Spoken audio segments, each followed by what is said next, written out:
welcome you to today's Broker Quarterly call hosted by MFRMLS with a guest speaker today, Steve Murray from Real Trends. I would like to make sure that everybody does realize they are in listen-only mode. We do have 11 o'clock. We still have several hundred people that are still joining. I'm going to go ahead and give a quick introduction here, Steve, and then I'll turn things over to you. Thank you very much, Jennifer. Certainly, no worries. So again, welcome to today's MFRMLS Broker Quarterly call. We have a record-setting 1,000 people registered for today's session, and we're currently certainly looking forward to sharing with you some exciting information courtesy of Steve Murray, President of Real Trends. We'll keep today's session to 45 minutes as usual, as we do respect your time and appreciate you taking the time to join us. A little bit about Steve. Steve Murray is the President and co-founder of Real Trends, the nation's leading trends and research organization, and President of Real Trends Consulting Incorporated. He's been in the residential real estate field for 37 years. Real Trends is read by more than 54,000 leaders in the residential realty industry every week, and over 500 CEOs attend Real Trends conferences each year. Real Trends has been a leader in industry and housing consumer research for the past 28 years. Such reports as the Real Trends 500, the 2006 Consumer Tsunami Study, and the Wall Street Journal Real Trends, the 1,000 ranking of the nation's top sales professionals are example of Real Trends research. He's the co-author of 4 books on the valuation of residential real estate brokerage firms, co-authored the 2011 book Game Plan about the past and future of residential brokerage, and co-authored the 2014 book Game Changers, the unfounded fears and future prosperity of the residential real estate business. Real Trends Consulting has handled over 2,250 client assignments for realty firms over the past 28 years, with over 660 merger and acquisition assignments totaling $11.8 billion in aggregate value. Murray has served dozens of state and local realtor associations and MLS organizations in a consulting capacity, and several large technology firms serving the residential real estate field. Just a couple of housekeeping items before I hand things over to Steve. We will be recording today's session, and we'll follow up with everyone on the call with a link to the session. Give us a couple days to make that happen, though. And remember, everyone is in listen-only mode. Please use the chat window to send your questions. That is being monitored. If we don't get to all your questions, we'll follow up with an email after the webinar. And I noticed that in the chat log there is a direct email for Terry Penza at Real Trends if you have any questions you'd like to email directly. Please remember, after the webinar, we will be raffling off 50 copies of Steve's Game Changers book to those that had registered by July 22nd to attend today's webinar, and we will notify those winners via email. Steve, I'll hand things over to you now. Jennifer, thank you. Good afternoon or good morning, everyone. I'm speaking to you from Castle Pines, Colorado. But before I lived here, I lived in Central Florida in the Dr. Phillips area of Orlando, Florida. And it's nice to be spending some time with all the folks from Central Florida today. Let me give you a brief background on where Game Changers, the book, came from. The title is Game Changers, the Unfounded Fears and Future Prosperity of the Residential Real Estate Industry. Myself and my partners, Lon Welsh and Lauren Wallace, who are both veterans of this industry and of consulting, we wanted to do a book that covered what the major fears of the industry are. We sorted through 20 or so. We whittled it down to 8 or 9 of what we felt the real big issues were. We did some extensive research, including we hired Harris Interactive, one of the world's truly global research firms, to do a home buyer, home seller survey, which we did just a little over a year ago, about a year and a half ago now, of 1,000 recent buyers and sellers. We also surveyed the top 1,500 brokerage firms in the country, the top almost 9,000 real estate agents and teams. We also then composed about 52 in-person interviews of about an hour each. And we came up with these topics for Game Changers. Keep in mind our subtitle, Unfounded Fears and Future Prosperity. Just wanted to give you the background on it. We started with 20. We got it down to 8. I'm going to cover those today. would like to give you the background on as we go along. I've also told Jennifer that this PowerPoint will be available to all of those on, or actually she can share it with anyone, and we are recording so that anyone can also request a copy of the recording. So let's get started. I'm going to leave some time for questions when we're done. So first of all, what are some of the most pressing challenges? We call it the rise of counselors and facilitators. Technology enables do-it-yourselfers. Ratings and reviews begin to matter. The not-so-safe harbor. Homeownership rate continues to decline. The continued decline of commission rate and gross margins for brokerage companies, consolidation of associations and MLSs, and everybody's most current bogeyman, which is listing portals lock up the consumer relationship. Let me cover these a little bit. So this counselor and facilitator are terms we use to describe counselors being full-time, fully productive, fully engaged real estate agents and teams versus those people who don't bring the experience and the knowledge and the productivity but can easily process a transaction for a customer given tools like DocuSign, Dotloop, and others. Counselors and facilitators. This also applies to brokerage companies. Brokerage companies that are fully engaged work to develop and recruit great agents and guide their careers and provide resources to them versus another kind of brokerage which helps agents who just want a broker to help them process transactions. And the key questions we examined is what happens when the rubber meets the road and we have counselors, the full-on, full-tilt professional agents who bring knowledge and experience to a transaction, interact with facilitators who don't have that, may not ever achieve it, may not want to achieve it, may just want to dabble a little bit in maybe teachers, firemen, other people, hotel workers who want to do real estate more on a part-time basis than as a full-time career, and what happens when these two groups interact with each other. We're seeing friction in markets around the country between counselors and facilitators. For brokerage companies, the same question.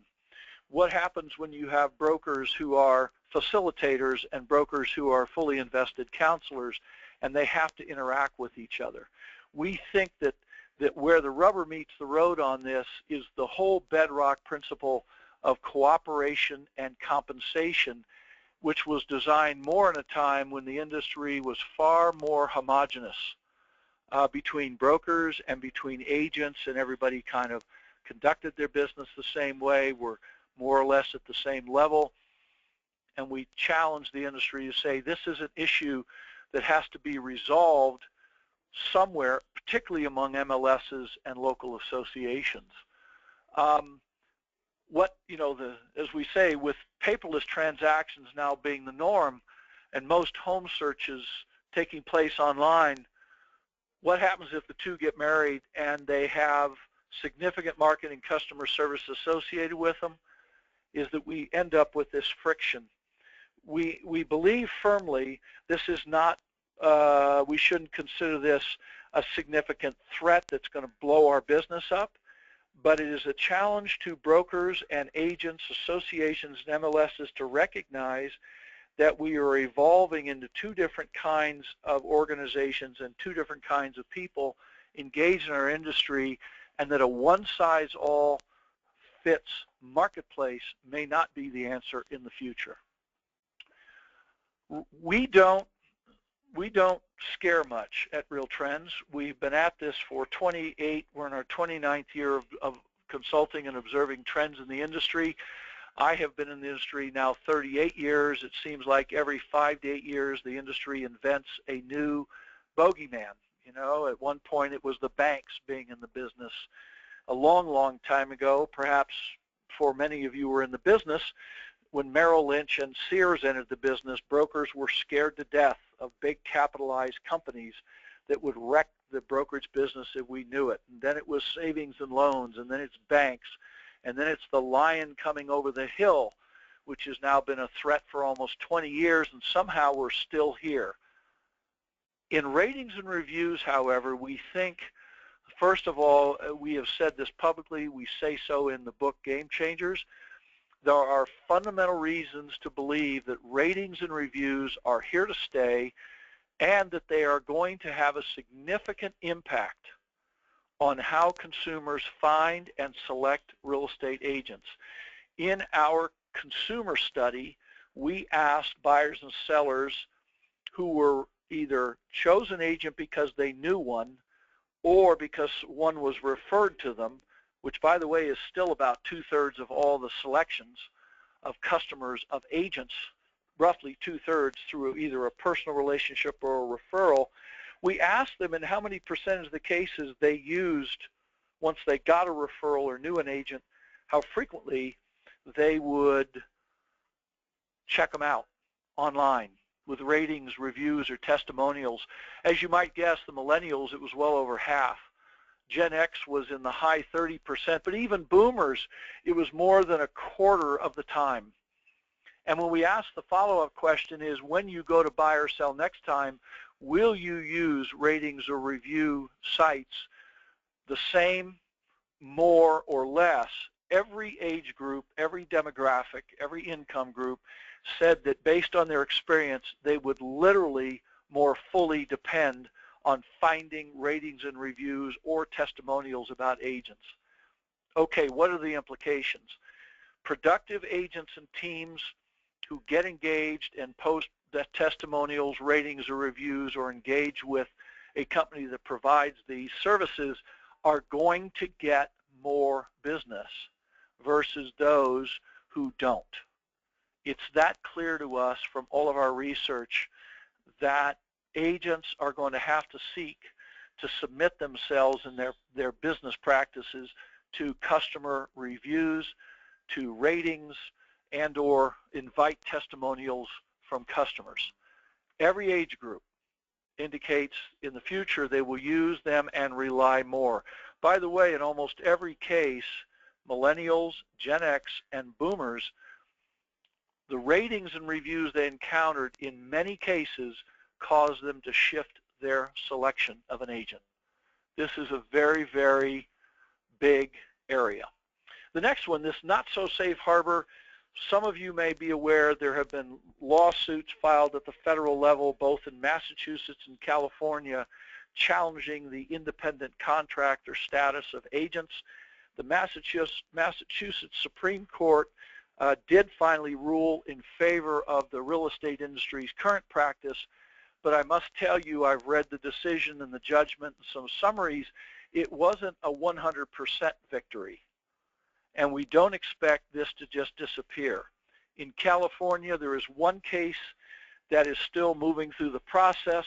According to people at the California Association of Realtors and counsel involved with some of the parties, this one is not so clear how this will be determined. What we talk about here is what are the implications of a changed independent contractor agreement, and according to most people who are knowledgeable, the main impact could well be that we would see a significant diminution or decline in the number of realtor members and the number of agents practicing business if, in fact, a brokerage company had to employ them. I'll give you one example. In the California case, some initial estimates of what that would mean in terms of cost to a brokerage company to employ one agent would be at a minimum, and this is at minimum wage plus benefits, et cetera, the minimum cost would be nearly $37,000 a year per agent.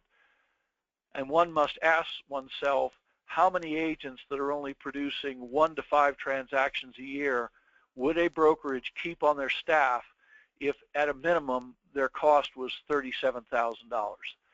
We don't think that the odds are this will not happen, but we're still a couple years, at least a couple if not more years away from resolution of the California case. We're aware that there may be other cases coming from litigation as in other states as well. The homeownership rate peaked at 69% in 2004. It's now at 63.7% as of last month. And we ask the question because it is often used in the media that, oh my God, the home ownership rate is falling, millennials can't afford to get in homes, and Gen X has a struggle, and those are both true statements. But the fact is this: we had, in the last 12 months, we've had a near record 1.5 million new households created in the United States as we rebound out of the 2007 to 2010 downturn in the economy. Those people and those households are going to have to live somewhere. The opportunity is, rather than look at our market, which we always have looked at mainly as serving owner-occupied sellers and buyers, is that there's a great opportunity for agents and brokerage companies to add the capacity to serve investor owners and tenants, to have property management and rental services to help families who at the time cannot afford to own a home or desire not to own a home. We do not think that there's any way we should view the decline in home ownership as some sky is falling scenario, but it does create a shift in the business and requires new sets of skills. Our view on this, by the way, it's no different than brokers and agents who shifted their service mix from traditional owner-occupant to REO and short sale during the downturn that we suffered some years ago. The commission rate and gross margins are continuing to slide and will do so. Why? Now, there are many people who think that the internet and the rise of discount brokerage have caused most of the downturn in the commission rate.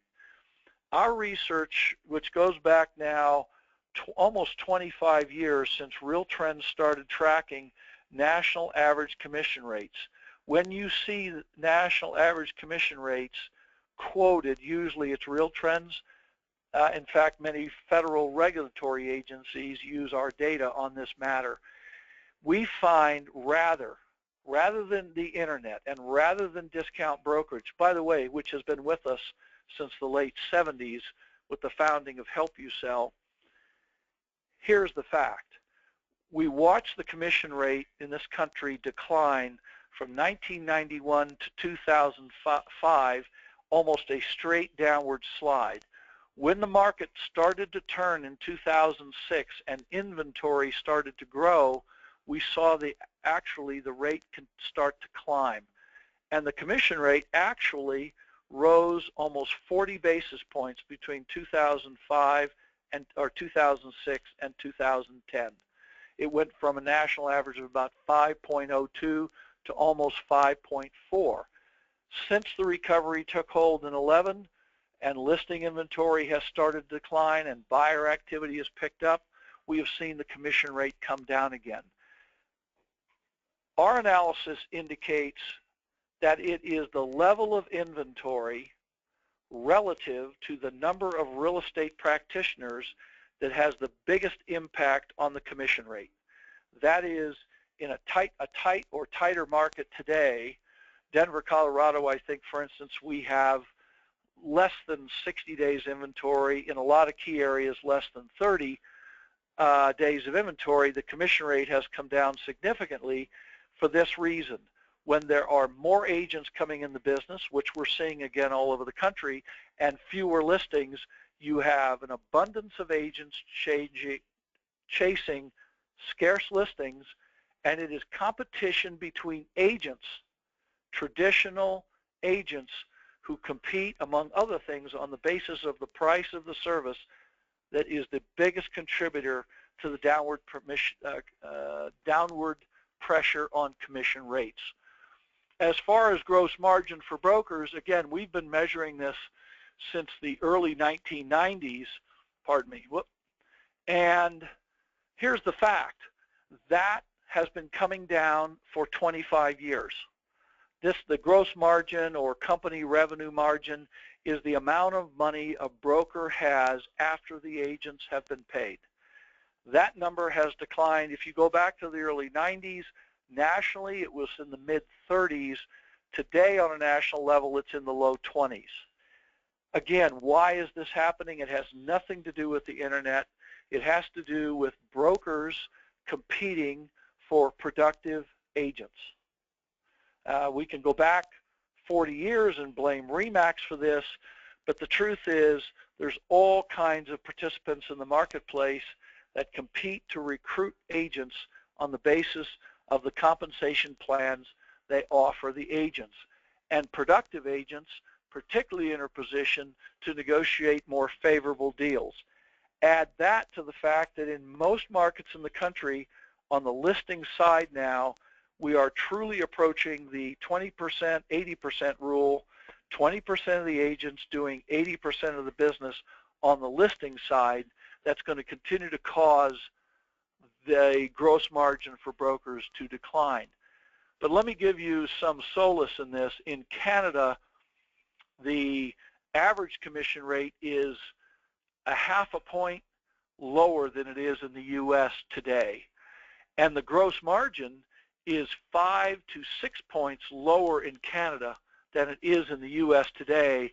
There are still hundreds of profitable, successful brokerage firms in Canada who have just adapted and found new ways to do business under the pressure of sliding commission rates and gross margin rates. MLS and the associations consolidate. I mean, I asked the question, what would the world look like with 50 MLSs or less than 500 associations? You know, the truth is we won't see any significant change to the day-to-day business of real estate brokers and their agents if we have fewer MLSs or fewer associations. I mean, my Florida MLS is probably a great example. It's become one of the largest MLSs in the United States. It covers untold number of counties, almost virtually from coast to coast in Florida, and yet the service is strong. The tools that members receive have increased, and we see that all over the country with larger MLSs. The National Association of Realtors, under their new core standards program, is compelling a higher level of standard for someone to maintain a realtor association membership. We are seeing consolidation of the number of associations out there. Those are all, in my view and in my partners' views, all of that is a very healthy development. We ourselves are working on 3 or 4 right now, endeavors to create statewide association shared services agreements so that local associations can concentrate more on what members value, like political action, regulatory relief, local issues, and less on administrative overhead, membership management services, none of which is valued by the members, none of which is necessary when it can be done on a larger level. Lastly, the big one for a lot of people is the listing portal's impact. So let me spend a little bit of time on this. For those who've been around a while, we remember, I think, I may be off by a year, but I think it was 1993, then NAR President Bill Chi, announced we have to watch out for the lions coming over the hill. Later on in the 90s, the realtors developed Realtor Information Network, RIN, and in 95, I remember it like it was yesterday at the fall conference, they came out and said, we'll be able to put listings on the internet for $2.50 a month per listing. That was Friday's price of the NAR Fall Convention. By Monday, the price was $0. By Monday, the price was $0. A few years later, they launched Realtor.com. At the same time, Microsoft Home Advisor launched their portal. You may note, by the way, that Home Advisor is no longer with us. Realtor.com is, and later on in the 2000s, a company called Zillow arose. All along, we had Homes.com. Then we had Trulia pop up. And now we have Zillow buys Trulia, and News Corp, which owns the Wall Street Journal, among other things, has acquired Realtor.com. these models, these companies, are primarily in the business of charging for advertising, period. Now, are they offering other software as service?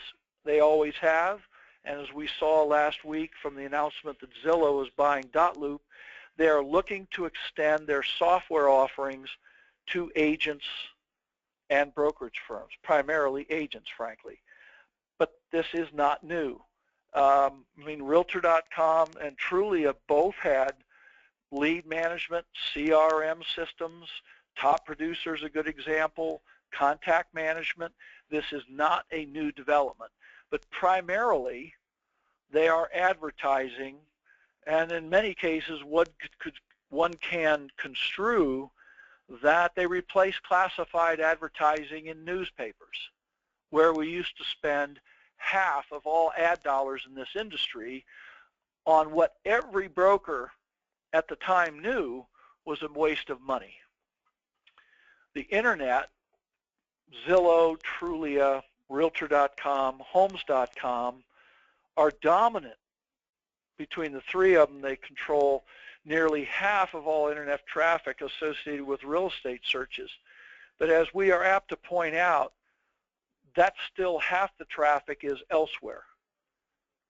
And you may have noticed that the number of agents using Zillow or Trulia or Homes.com or Realtor.com, it's between 60 and 110,000 agents who now pay money to advertise, to have profile pages, to buy software. That's less than 10% of the industry.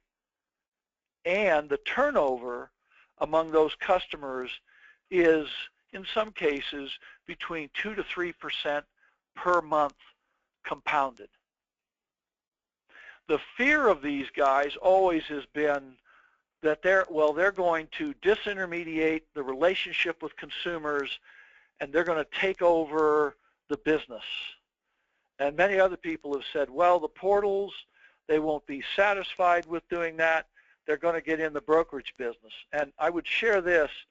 It would be really good if we could actually get them or con them into being in the brokerage business, because if they had to operate in our world doing what we have to do in this industry, supervising agents, managing offices, providing tech and marketing and education services, providing E&O, all the things that brokers have to do, if we get them on our turf, then we got them right where we want them. I don't think that they have any intention of doing that. I don't think that there is any desire on their behalf to actually have to operate in the brokerage business.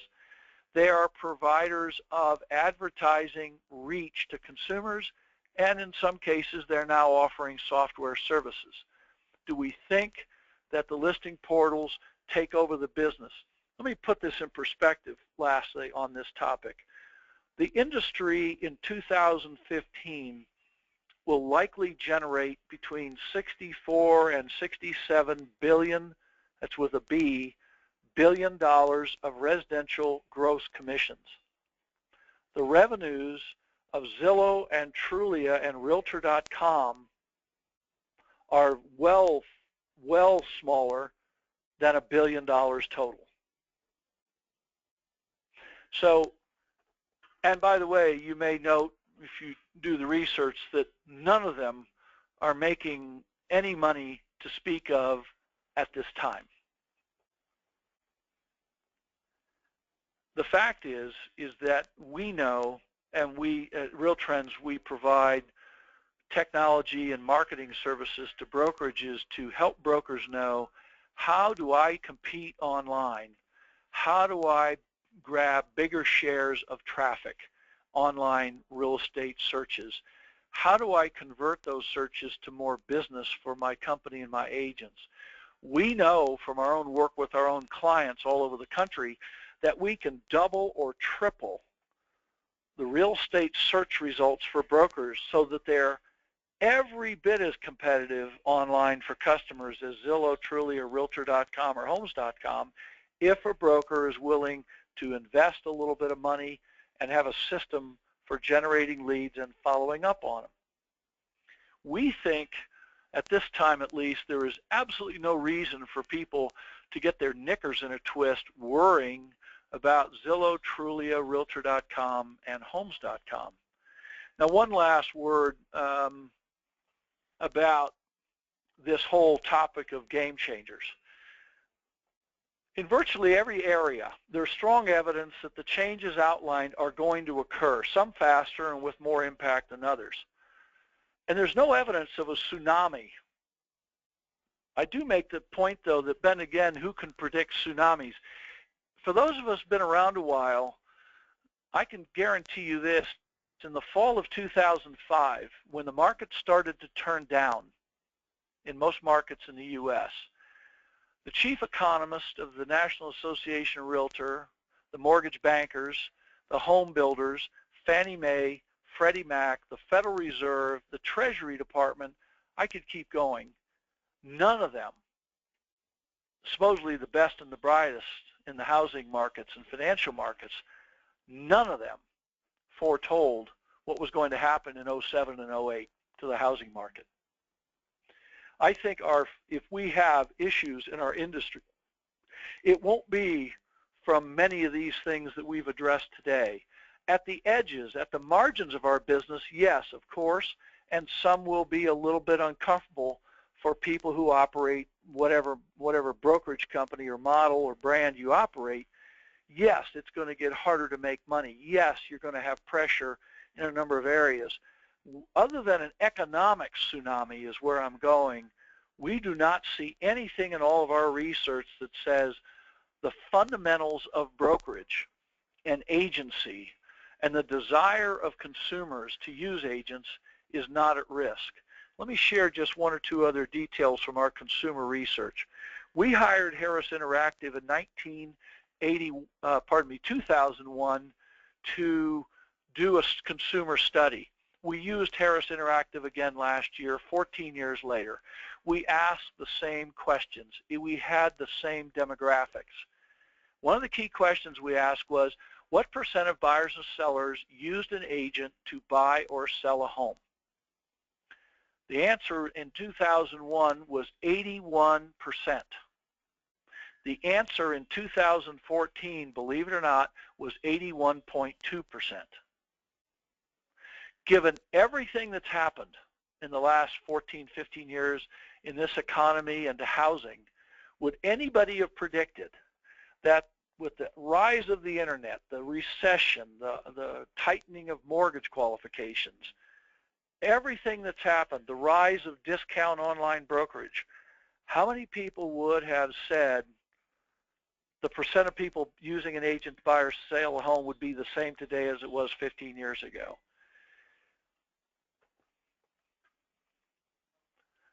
So what's behind that? Which brokerage services? And the last thing to share with you, one of the last things. Interesting enough, we asked these recent buyers and sellers, what do you value? What do you value about the use of an agent? At the top for both buyers and sellers was pricing. I mean, and it was well above others in terms of being important, which is really surprising given everybody's chat about online AVMs and the Zillow's estimates and so on and so forth, that everybody's looking at them, yet consumers indicated that pricing assistance from an agent was hugely important. Secondly, for sellers, a big one, what are you going to do to sell my home? And by the way, when we go back and look at our same results from 15 years ago, we get many of the same answers here. So what about for broker owners?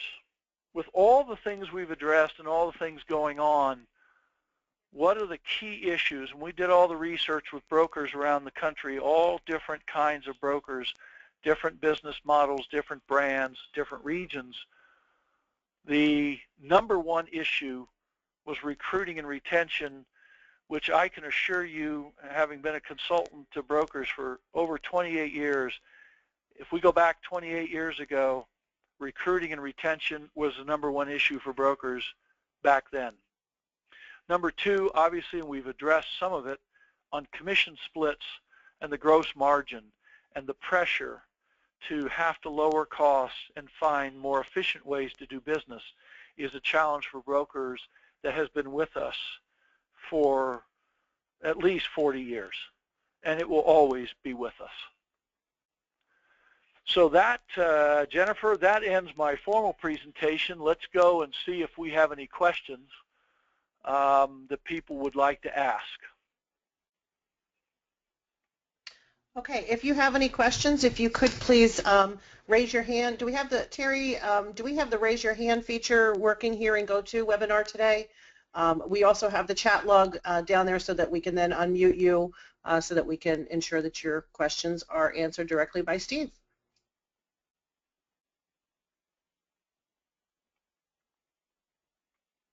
And Steve, we'll give it a minute because if they're typing a question in, we want to give them a moment to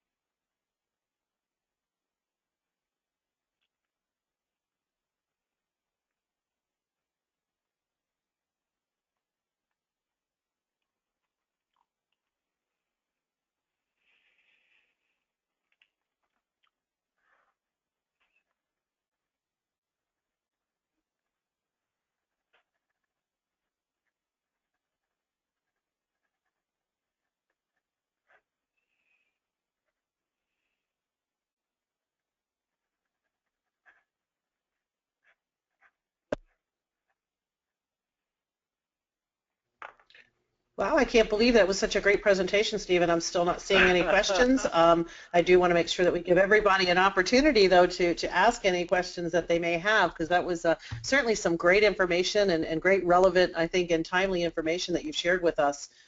Definitely opens everyone's eyes. I know I actually kind of made my head tweak a little bit on a couple of things and go, that's kind of interesting. So definitely a very valuable session for sure. Good.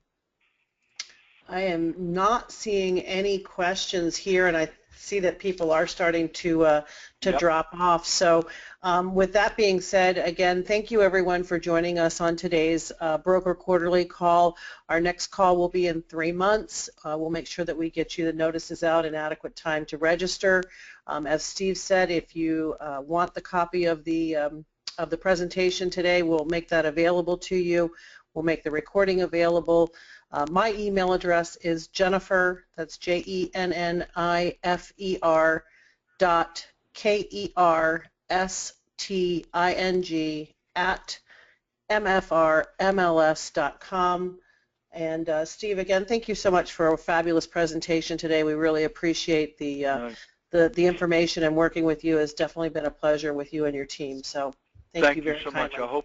I hope it was worthwhile for everyone on the call today. Absolutely. Thanks so much. Go ahead. I'll send you the link as well. Perfect. Thanks so much. Thanks, everyone. Have a great remainder of the day, and go and be prosperous.